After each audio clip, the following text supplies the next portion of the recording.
rentrer dans la souffrance psychique, qu'on rencontrera de façon différente en fonction de notre histoire, en fonction de notre mode de vie.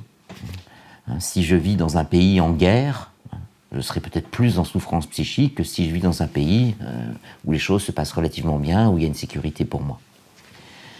Alors à quel moment on va parler de handicap psychique? Déjà, on ne parle pas d'une personne handicapée, on dit une personne qui est en situation de handicap. À quel moment une personne est dite en situation de handicap? Quand elle ne peut pas réaliser l'ensemble des choses qu'une personne pourrait réaliser dans les mêmes conditions. Par exemple, si je décide de prendre mon téléphone, vous voyez, voilà, et si pour des raisons physiques ou d'une maladie, je ne peux pas prendre mon téléphone, vous voyez, donc je ne peux pas réaliser un acte que la plupart des gens peuvent réaliser en raison d'un problème physique ou psychique. Et là, je vais être en situation de handicap. Je dis bien en situation de handicap.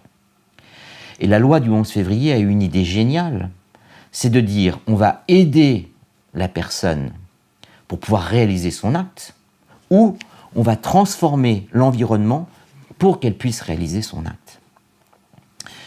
Et donc, pour le handicap psychique, transformer l'environnement, c'est lutter contre la stigmatisation. C'est permettre aux gens de pouvoir parler simplement de leurs troubles psychiques.